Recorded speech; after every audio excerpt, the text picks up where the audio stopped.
श्रोतागण, भाई और बहनों, मातृशक्ति को नमन।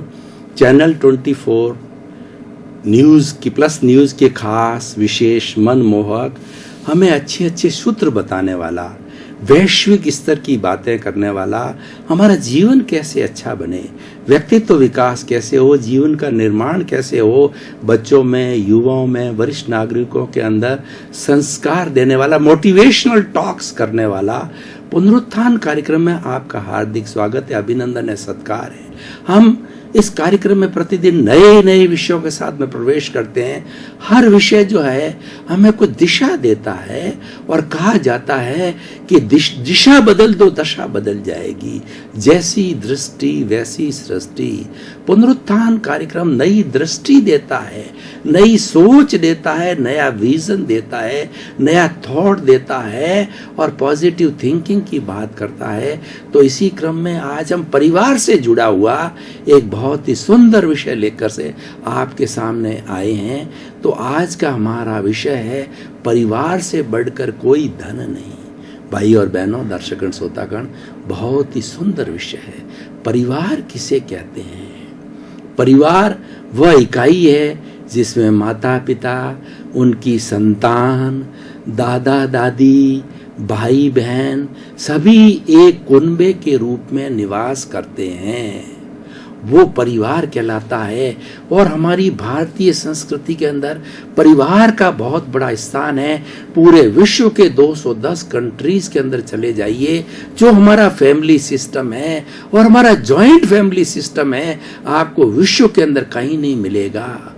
अब तो न्यूक्लियर फैमिलीज हो गई है, छोटे छोटे परिवार हो गए हैं, हम दो हमारे दो होने लग गए हैं। लेकिन पूर्ण आज से हम 20, 30, 50 साल पहले की बात करें तो 2-2, 3-3, 4-4 जेनरेशन एक साथ रहती थी। दादा, परदादा और पोता 3-3, 4-4 जेनरेशन एक साथ एंजॉय करती थी। वहाँ संस्कार चलते थे, वहाँ छोटे बड़े का कोई ख्याल नहीं होता था, सभी बड़े आनंद के साथ रहते थे, किसी को कोई टेंशन नहीं रहता था, क्योंकि 100 लोगों के बीच के अंदर वो तनाव जो है बढ़ जाता था, वो दुख बढ़ जाता था। और आज क्या है, कमाने वाला एक, ब्याह शादी में जाने वाला एक, और कोई भी किसी की यहाँ जो है शोक संदेश है तो जाने वाला एक, बीमार पड़ता है देखभाल करने वाला एक ही व्यक्ति चारों तरफ रहता है। तो कोई छोटी मोटी तकलीफ आती तो बड़ा भारी टेंशन में आता है। इसलिए न्यूक्लियर फैमिली वाला व्यक्ति एवरी टाइम 24 आवर्स टेंशन में रहता है। कभी आर्थिक कमी आ जाती है, कभी बिजनेस की कमी आ जाती है, बैलेंस नहीं होती है, क्योंकि बैलेंस कौन करे। और संयुक्त जीवन में हर चीज ऑटोमेटिकली बैलेंस हो जाती है। मैं आपको हमारे राजस्थान के कुछ उदाहरण बताऊं कि सैकड़ों सैकड़ों वर्षों तक लोग कैसे जीते थे। मान लो 4-5 भाई होते थे तो उनके बुजुर्ग माता पिता होते थे, वो गांव में रहते थे, क्योंकि गांव की आब हवा अच्छी होती है और गांव का वातावरण अच्छा होता है, वहाँ पीस मिलता है, सुकून मिलता है। और बुजुर्ग को और क्या चाहिए? बुजुर्ग तो एक अच्छी जिंदगी जी लेता है, तो उसको अंतिम समय के अंदर शांति, ईश्वर प्राणिधान और अच्छी कंपनी, अच्छा वातावरण, अच्छा स्वास्थ्य चाहिए, वही स्वर्ग होता है।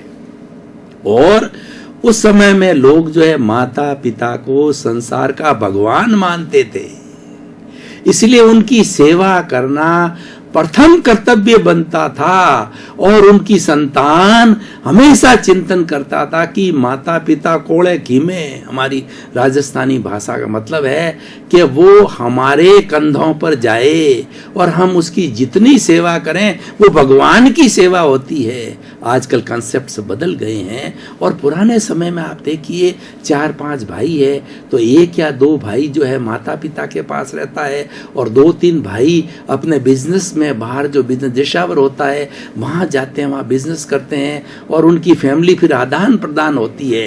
कोई फैमिली एक लक्ष्य होता था कि वो फैमिली माता पिता के पास, मान लो 3 भाई है तो 4-4 महीने रहेंगे, 4 भाई है तो 3-3 महीने रहे। एक माता पिता एक ठिकाना था, एक बहाना था कि उनके पास जाना है और उस बहाने उनके अंदर क्या है कि वो टेंशन फ्री जीवन होता था।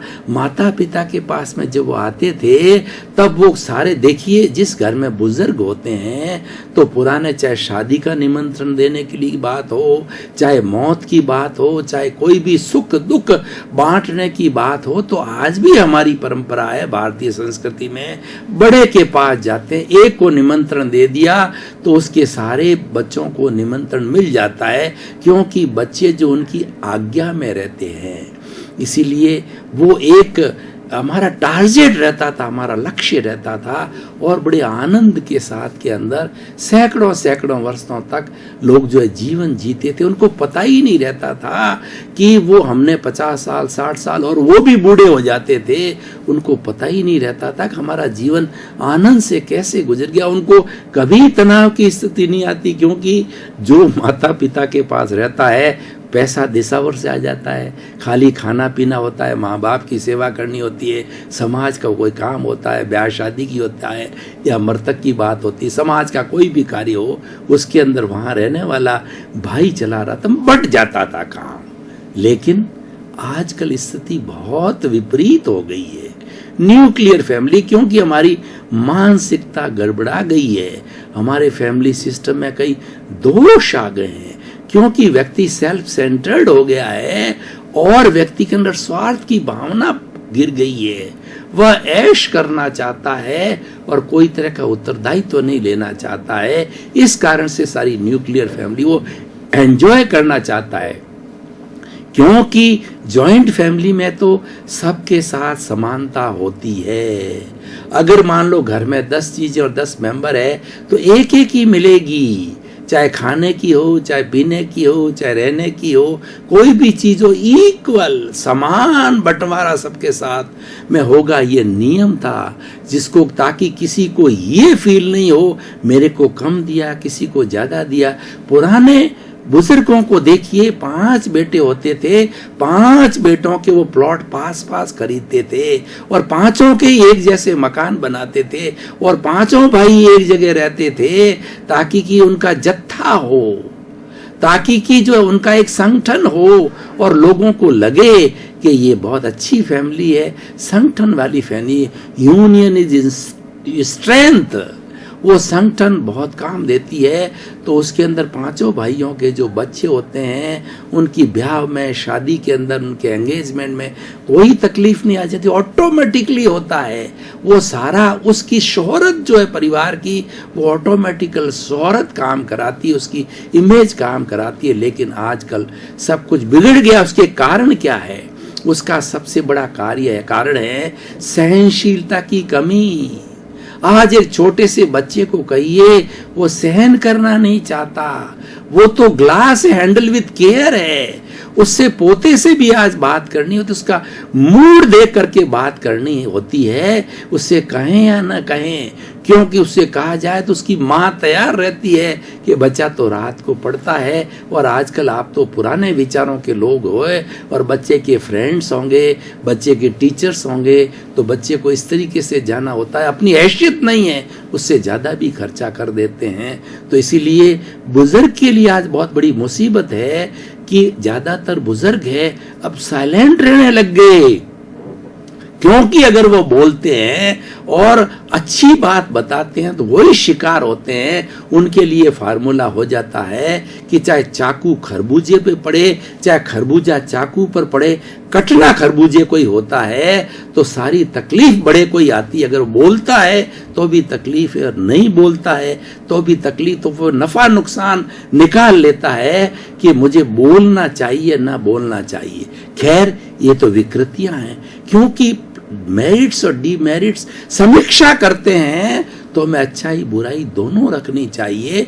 हमारा किसी को नर्वस करने का या किसी की निंदा की बात नहीं होती है। तो हम कह रहे थे परिवार बहुत बड़ा धन है, इतनी बातें कही तो बताइए, वो परिवार तो धन ही है ना।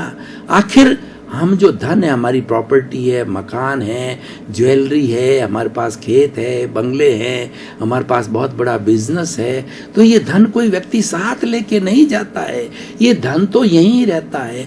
उस धन का सदुपयोग किया जाना चाहिए। अगर हमारे पास में हमारे भरण पोषण के अतिरिक्त अगर एक्स्ट्रा कोई चीज है तो लोगों के भले के लिए काम लेनी चाहिए, तभी समाज में एक सेवा का प्रकल्प चला गया। और हमारे यहाँ बताया गया, तन की सेवा, मन की सेवा और धन की सेवा, और इसको एक मापदंड मानते हैं, अच्छे परिवार को मानते हैं, लोग करते हैं। और भारतीय संस्कृति के अंदर 4 तरह के ऋण बताए जाते हैं, देव ऋण, पितृ ऋण, और उसके बाद के अंदर गुरु ऋण और समाज का ऋण। ये उतारने के लिए ऋण सेवा की जाती है।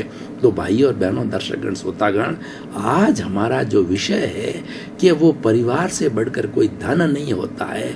तो वास्तव में देखिए कि आप दिन भर किसी, अगर मान लो नौकरी पेशे वाले हो तो 8-10 घंटे सर्विस करते हो, बिजनेसमैन हो तो आप फैक्ट्री के अंदर बिजनेस में करते, टायर्ड हो जाते हो और घर में आते हो, रिलैक्स होता है।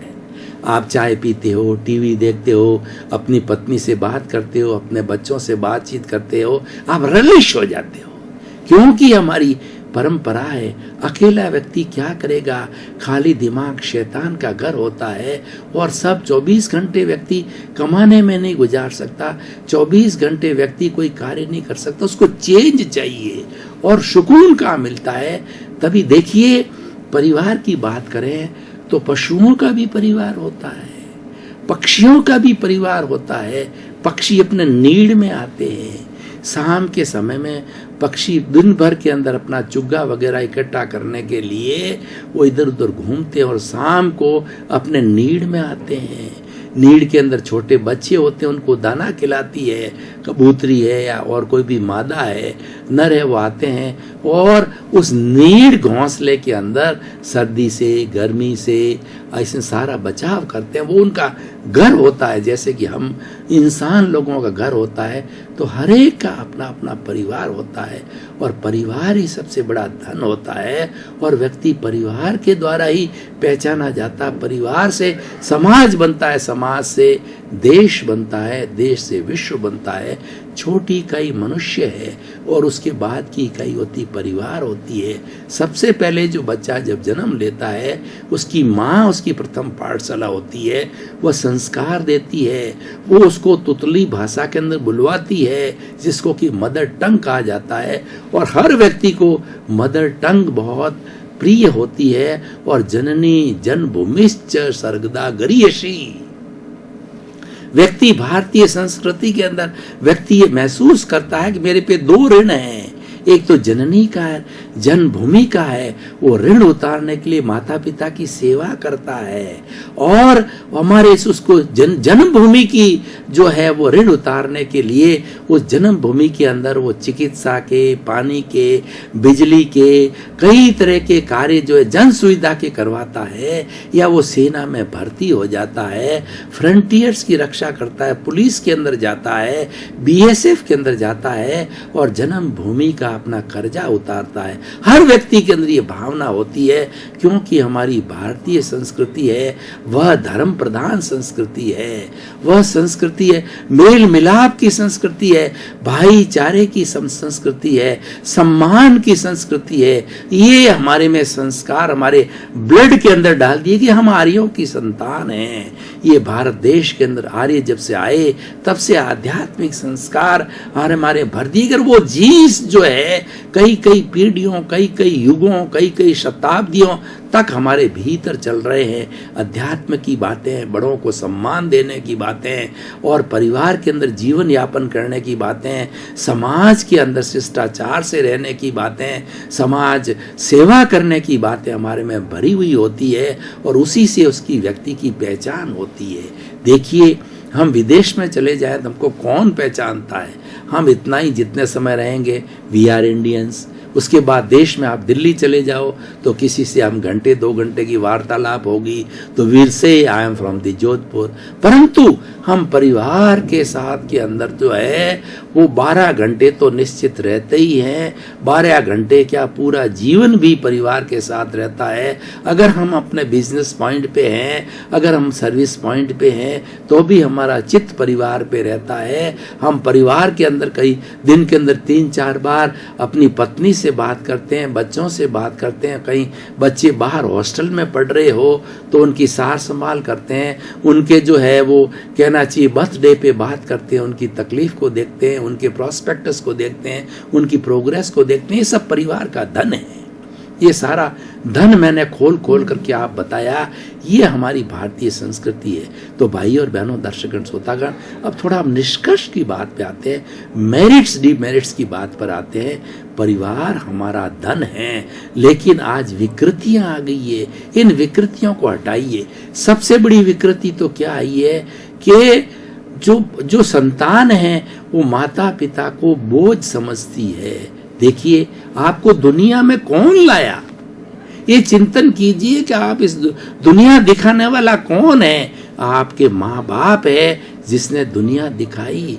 माँ आले में सोई, माँ आपकी टट्टी पेशाब के अंदर सो करके आपको बड़ा किया, आपको सर्दी से गर्मी से बचाया, और खुद तक माता पिता तकलीफ में रहे। कितनी कितनी तकलीफें उन्होंने सहन की, आपके लिए फटे वस्त्र पहने, रूखी सूखी रोटी खाई और आपको सीरा खिलाया, आपको अच्छी अच्छी कॉन्वेंट स्कूल के अंदर कराया। उनके तो कपड़ों का पता नहीं, उनके आराम का पता नहीं, नींद का पता नहीं, कोई एंजॉयमेंट का पता नहीं, लेकिन आपको वो बड़ा बनाना चाहते हैं। IAS IPS उनके माता पिता के जीवन में ख्वाब होते हैं कि बेटा, अगर बाप रुपया है तो बेटा 1.25 रुपया होना चाहिए। हर माँ बाप ये चाहता है और जिंदगी भर इसके लिए कार्य करता है, चाहे उसकी कितनी ही मुसीबत आए। लेकिन रिजल्ट क्या, ये आज के युग के अंदर हुआ है। इस 25-50 वर्षों के अंदर इतना चेंज आया है।